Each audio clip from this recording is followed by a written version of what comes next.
হ্যাঁ, junior homeo বন্ধুরা, অটিজমের বাচ্চার সংখ্যা দিন দিন বেড়েই চলেছে। প্রায় 5 দিন 10 দিন পর পর আমি 1-2টি করে অটিজম বাচ্চা কেস পাই।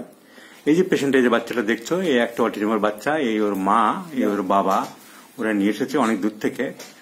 তো এরা থাকে অনেক দূর। আপনি কোথায় থাকেন? আমি রায়গঞ্জ শিলিগুড়ি মোড়ে থাকি, উত্তর দিনাজপুর ডিস্ট্রিক্ট। উত্তর দিনাজপুর থেকে এরা এসেছে। আসার পথে তো বহু চিকিৎসক আছে, তবু ওরা আমার খবর পেয়ে এসেছে। আমার খবর কোথায় পেলে তোমরা? আপনার খবর পেয়েছি। আমার বাচ্চাকে যে স্কুলে পড়াই, ওই স্কুলে আমার বাচ্চারই এক গার্জিয়ান, তার বাচ্চা ভালো হয়েছে আপনার কাছ থেকে। সেই খবরটা শুনে তোমরা আমরা সুদূর উত্তর দিনাজপুর থেকে আপনার কাছে এসেছি। ঠিক ঠিক। আচ্ছা, তোমাদের কেসটা তো আমি টুকলাম এবং ভালো করে দেখে ওষুধপত্র দিলাম। আমি ডাক্তার, জুনিয়র ডাক্তার যারা শিখছে ওদের শেখানোর জন্য ভিডিও রেকর্ডটা করছি।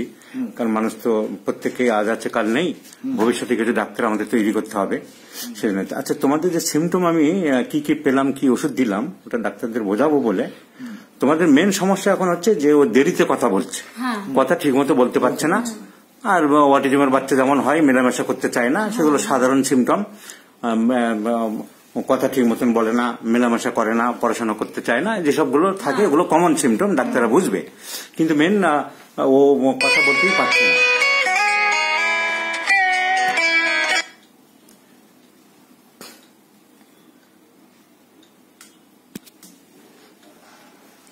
তো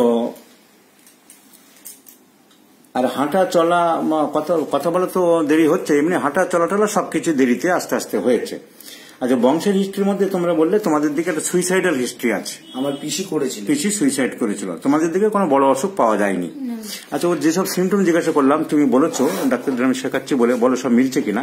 ওর জেদ বেশি বলেছো, তাহলে অবস্টিনেট বন্ধুরা লিখলাম আমি, অবস্টিনেট, জেদ বেশি। আর লাভস, খুব ঘন ঘন হাসে, ও যে কোনো ব্যাপারে বড্ড হাসে, তাই তো? এটা বলেছো, ছোটখাটো ব্যাপার নিয়ে খালি হাসে, নিজে হাসে।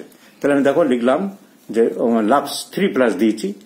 রিপিটস এভরি লাইন, যা বলা হয় ও সেই লাইনটা রিপিট করে। আচ্ছা, ওর এমনি ভূতের একটা ভয় আছে।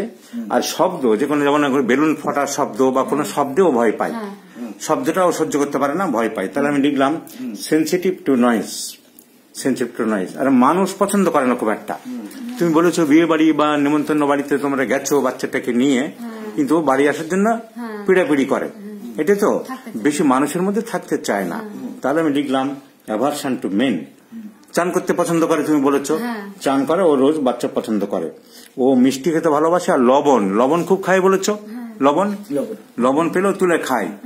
তাহলে লবণ, ডিজায়ার ফর সল্ট লিখলাম। সবসময় নোংরা ঘাঁটতে ভালোবাসে। আচ্ছা, আর পায়খানাটা তুমি কি বললে? কষা পায়খানা। পায়খানা শক্ত, পরিষ্কার হয় না, কনস্টিপেশন আছে। তাহলে স্টুল হার্ড আমি লিখেছি।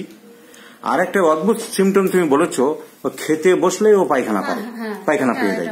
তাহলে একটা peculiar symptom, stool hard always while eating. আর পিপাসা কম বলেছো, জলের পিপাসা কম বলেছো। সর্দি কাশিটা প্রায় লাগে বলেছো, এই বাচ্চা এই সিমটম গুলো এদের ছেড়ে দিচ্ছি। আমি তোমাদের পরে কিভাবে রেপার্টারাইজ করে ন্যাট্রামিউর সুন্দরভাবে এলো আমি দেখাচ্ছি।